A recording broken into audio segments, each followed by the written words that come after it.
wabarakatuh. Kami dari kelompok 2 akan mempresentasikan hasil diskusi kami dengan judul analisis kebutuhan dan pelatihan PT Menantu Nusantara. Dengan anggota saya sendiri Sabita Risma dengan NIM 067. Saya Mahesa Putra dengan NIM 045. Saya Wulan Kitasari dengan NIM 068. Jadi di sini ada studi kasus dan analisis kebutuhan pelatihan atau TNA. PT Menantu Nusantara adalah perusahaan teh minuman siap saji yang terkenal di Indonesia.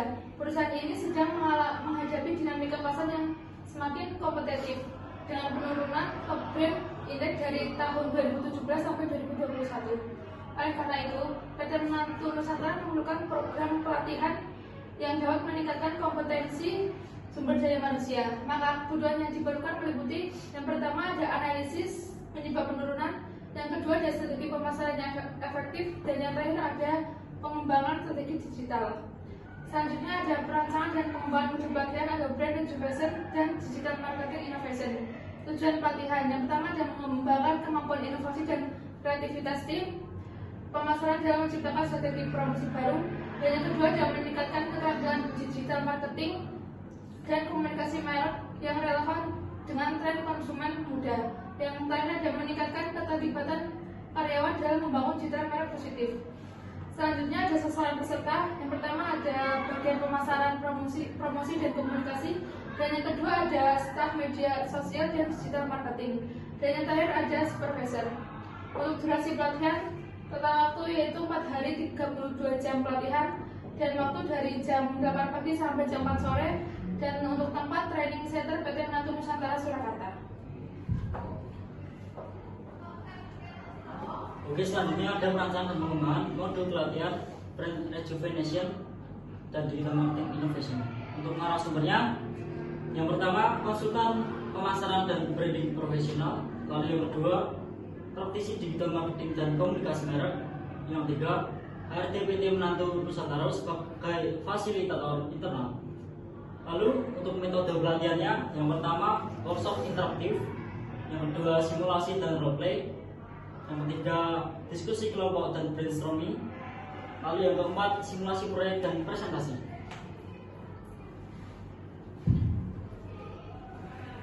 Lalu evaluasi pelatihan.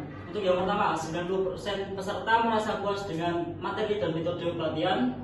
Yang kedua, karyawan menunjukkan peningkatan pemahaman tentang standar kualitas produk. Dan ketiga, setelah 6 bulan terjadi penurunan komplain pelanggan sebesar 20%. Lalu selanjutnya, aktivitas promosi digital meningkat dan manajemen media sosial naik 15%. Menggunakan metode kuesioner, wawancara, observasi kerja, dan data penjualan.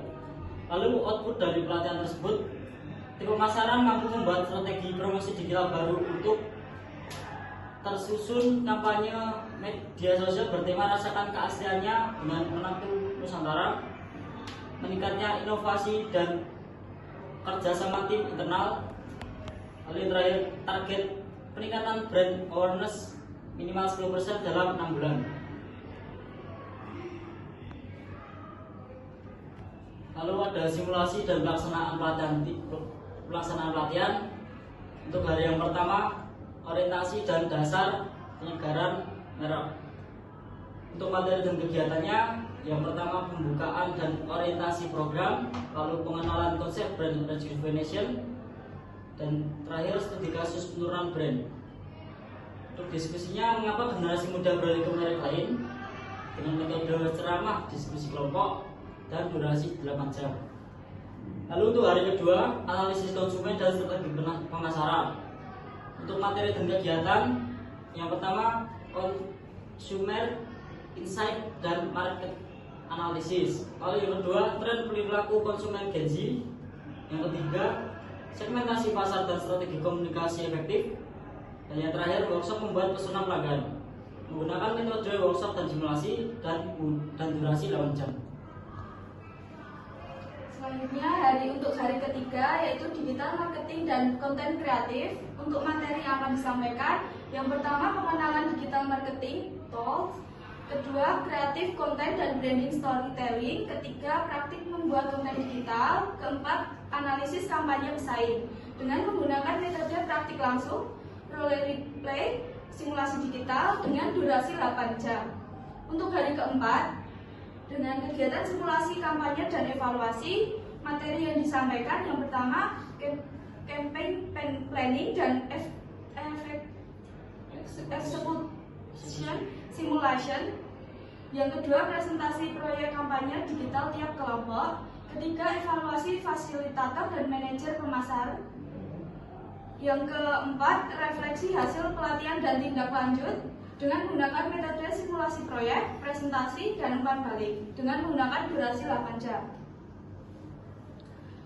Evaluasi dari program pelatihan ini dengan menggunakan metode evaluasi Kirkpatrick dengan tujuan memastikan efektivitas pelatihan terhadap peningkatan kompetensi dan dampak pada kinerja perusahaan.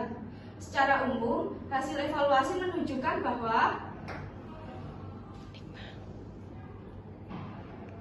yang pertama, reaksi peserta merasa puas dengan materi yang relevan terhadap permasalahan penurunan citra brand menantu Nusantara. Fasilitator dinilai interaktif dan simulasi kampanye digital dianggap menarik serta mudah diterapkan. Kedua, pembelajaran. Terjadi peningkatan pemahaman peserta terhadap konsep branding recognition dan strategi pemasaran digital. Hasil post-test menunjukkan peningkatan rata-rata 20% dibanding per-tes. Peserta mampu membuat rancangan kampanye digital yang efektif dan sesuai dengan target pasar muda. Yang ketiga, perilaku. Setelah pelatihan, sebagian besar peserta mulai menerapkan hasil pembelajaran dengan berkolaborasi dalam tim digital marketing. Muncul ide-ide baru promosi di platform TikTok dan Instagram yang lebih berorientasi pada gaya hidup anak muda. Yang keempat, ada hasil. Dampak organisasi mulai terlihat melalui peningkatan engagement media sosial sebesar 15%. Kampanye digital, rasakan keasliannya dengan menantu Nusantara. Berhasil meningkatkan awareness dan memperkuat citra positif merek. Kesimpulannya, pelatihan ini dinilai efektif dalam meningkatkan kemampuan inovasi dan digitalisasi pemasaran karyawan PT Menantu Nusantara. Untuk berkelanjutannya disarankan yang pertama, mengadakan pelatihan penyegaran setiap 6 bulan sekali. Yang kedua, membentuk tim kreatif internal khusus untuk digital branding. Yang ketiga, melakukan evaluasi lanjutan terhadap dampak jangka panjang pada top brand index dan penjualan. Baik, sekian presentasi dari kelompok kami. Mohon maaf apabila ada kesalahan kata. Wassalamualaikum warahmatullahi wabarakatuh.